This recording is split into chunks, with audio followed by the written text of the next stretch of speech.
समस्तीपुर नाम का गांव था, जहां लखन डाकिया का काम करता था। लखन को पूरे गांव में लोग जानते थे, क्योंकि लोग हमेशा खत लेने के लिए लखन का इंतजार किया करते थे।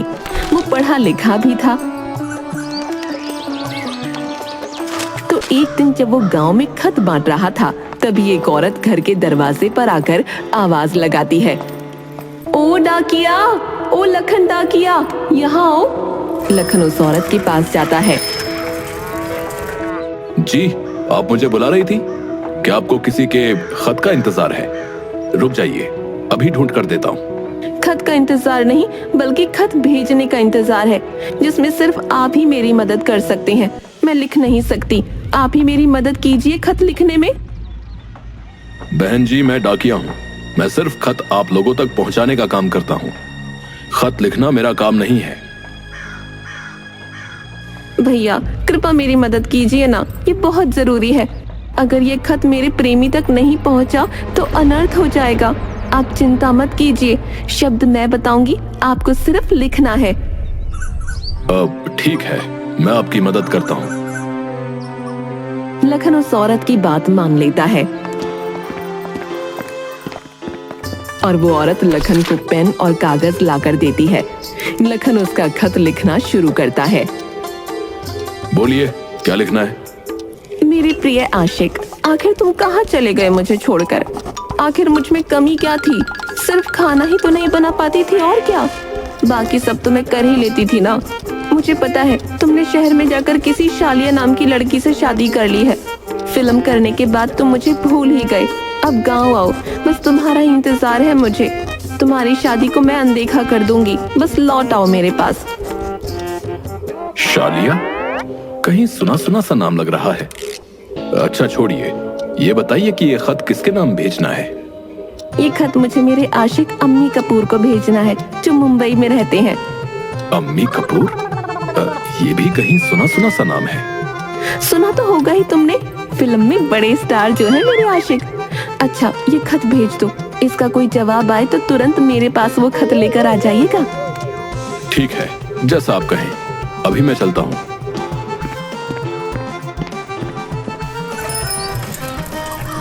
लखन अपने दफ्तर पहुंचा,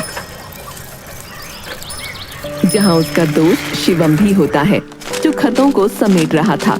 शिवम लखन को देखकर कहता है, अरे लखन, आज तो बहुत जल्दी आ गए तुम।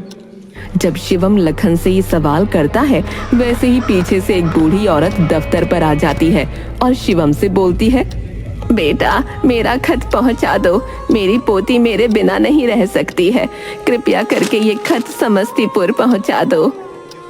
अम्मा जी, हम ये खत नहीं पहुंचा पाएंगे। ये सुनकर लखन शिवम से कहता है, क्यों क्यों नहीं पहुंचा सकते ये खत समस्तीपुर में? उस गांव में तो तुम ही लोगों को खत पहुंचाते हो।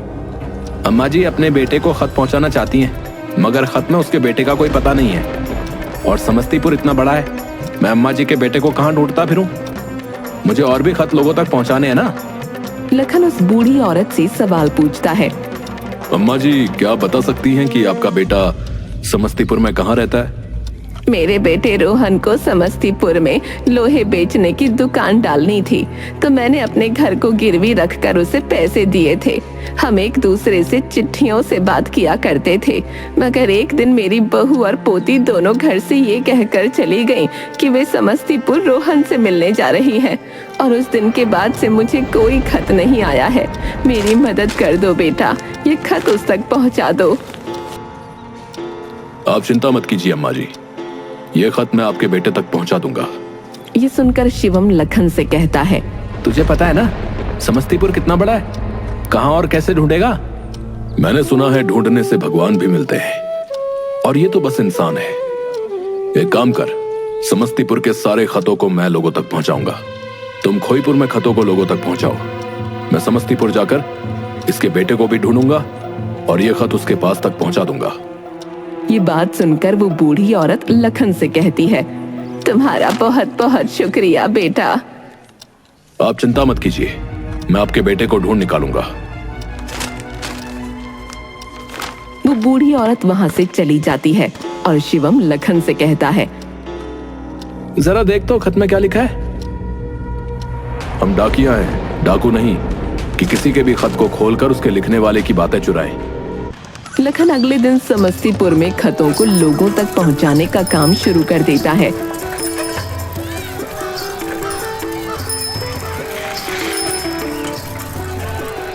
और जब भी वो लोगों को खत देता, उनसे पूछता। वो एक आदमी से रोहन के बारे में पूछ रहा है। आपने किसी रोहन के बारे में सुना है जो लोहे का व्यापार करता हो? सुना तो है डाकिया जी, मगर याद नहीं आ रहा। कल आइए, कल बताता हूँ। हैं? ठीक है, कल बता दीजिएगा।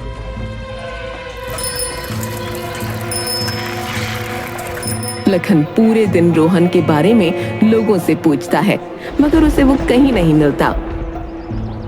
अगला दिन आता है और लखन एक बार फिर समस्तीपुर में रोहन के बारे में पूछने उस आदमी के पास जाता है। भाई साहब, कुछ याद आया? आपने कहा था कि कल बताऊंगा। लो, आ गया मैं। अब बताइए, रोहन कहाँ रहता है? हाँ हाँ, अभी बताता हूँ। आदमी सोचने लगता है और लखन को जवाब देता है। मुझे याद आ गया भाई कहाँ रहता है, मगर मैं तुम्हें कल अच्छे से याद करके बताऊंगा। अरे बोलो ना, तुम्हें पता ही नहीं है। मेरा समय क्यों बर्बाद कर रहे हो?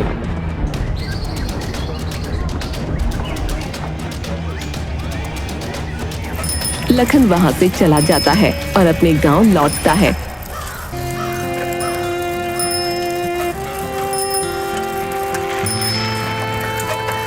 तभी उसे गांव के किनारे एक घर दिखाई देता है जो काफी खूबसूरत था। लखन वहां पानी मांगने जाता है। कोई है क्या? मुझे एक गिलास पानी मिल सकता है? दरवाजा एक आदमी खोलता है। हाँ भाई, बोलिए, क्या चाहिए आपको? भाई, एक गिलास पानी चाहिए था। वो आदमी अंदर जाकर लखन के लिए एक गिलास पानी लेकर आता है।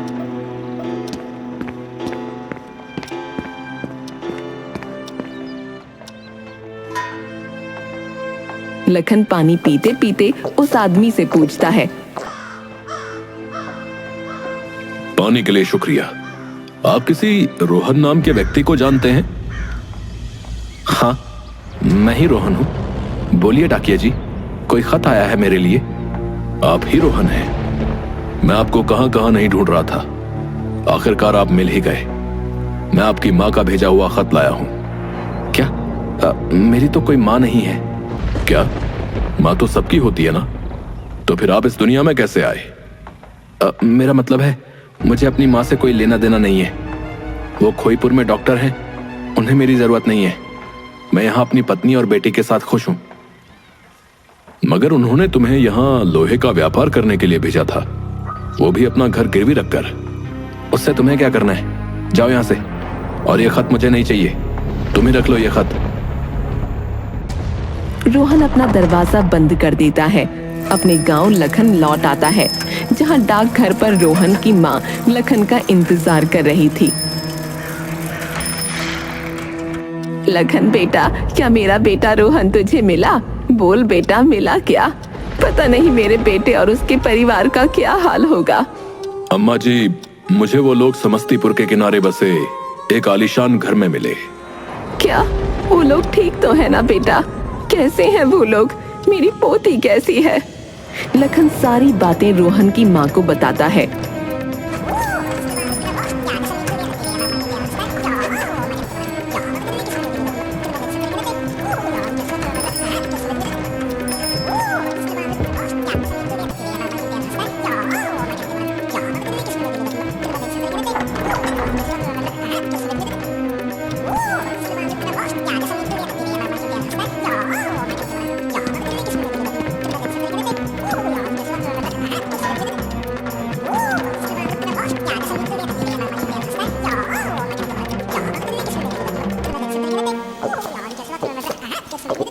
अंत में उसने सिर्फ मुझसे इतना कहा कि मेरी माँ डॉक्टर है, वो खुद अपना ध्यान रख लेंगी।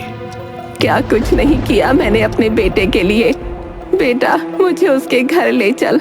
मुझे बस एक बार अपनी पोती को देखना है। ठीक है माता जी, लखन अगले दिन रोहन की माँ को समस्तीपुर में रोहन के घर ले जाता है। मगर जैसे ही वो लोग उस घर के पास पहुंचते हैं, वो देखते हैं कि रोहन खुद उनके पास रोते हुए भागा चला आ रहा है और अपनी माँ के पास आकर,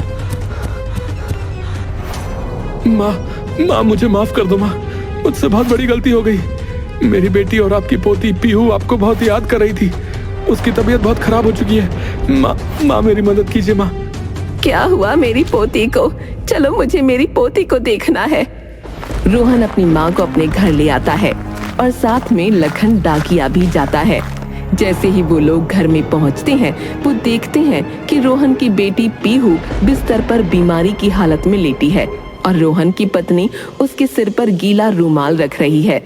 जैसे ही रोहन की पत्नी अपनी सास को देखती है, वो अपनी सास से माफी मांगने लगती है। माँ, मुझे माफ कर दीजिए, हम लोग लालच में आ गए थे, इसलिए आपका घर गिरवी रखकर सारे पैसे लेकर यहाँ इस आलीशान घर में आ गए। मगर जब से हम यहाँ आए हैं, पीहू की तबीयत दिन ब दिन खराब होती जा रही है। हट जाओ, मैं अपनी पोती का इलाज करती हूँ। पीहू की दादी पीहू के पास जाती है। बेटा, तुम्हारी दादी आ गई है ना, अब सब ठीक हो जाएगा। अपनी दादी की आवाज सुनकर पीहू अपनी आंखें खोलती है। दादी, आप आ गई। दादी, आप मुझे छोड़कर नहीं जाएंगी ना? नहीं बेटा, मैं तुम्हें छोड़कर कहीं नहीं जाऊंगी। ये देखकर रोहन, उसकी पत्नी और लखन डाकिया की आंखों में आंसू आ जाते हैं और लखन रोहन से कहता है, जिनके पास होता है उन्हें उसकी कदर नहीं होती, मगर जिनके पास नहीं होता वो दूसरों की माँ को भी अपनी माँ ढूंढ लेते हैं। तुम्हारा बहुत बहुत शुक्रिया लखन। रोहन की माँ लखन के पास आती है और उससे कहती है, तुम्हारी माँ नहीं है ना, चिंता मत करना, आज से मैं तुम्हारी भी माँ हूँ। जब मन करे मेरे घर आ जाया करना। जी, आपका बहुत बहुत धन्यवाद माँ। लखन अपने बैग से खत निकालकर अपनी माँ को देता है। ये लीजिए माँ, ये खत आप खुद ही रोहन को दे दीजिए। अब उसकी जरूरत नहीं है बेटा, ये खत एक माँ ने अपने बेटे के लिए लिखा था, इसलिए ये खत तुम ही रख लो। लखन वहाँ से चला जाता है और अपने गांव खोईपुर के डाकघर में आता है। उसके हाथ में अभी भी वो खत था। शिवम भी वहीं खड़ा था। लखन सारी बातें शिवम को बताता है, जिसे सुनकर शिवम लखन से कहता है, अब तो पढ़ सकता है तू ये खत, मुझे दिखा, ये अम्मा जी ने अपने बेटे को क्या लिखा है। लखन वो खत खोलता है और पढ़ना शुरू करता है। बेटा, कई दिनों से तेरा कोई खत नहीं आया, इसलिए परेशान हूँ। मैं तेरी माँ जो ठहरी, अगर किसी काम में परेशानी हो तो मुझे याद करना, मैं हमेशा तेरा साथ दूंगी। मैं तेरी माँ जो ठहरी, अगर कभी ऐसा लगे कि जिंदगी मुश्किल हो रही है तो मुझे याद करना और मेरे पास आ जाना। तेरे लिए मैं बहुत सारी चीजें खाने के लिए बनाऊंगी।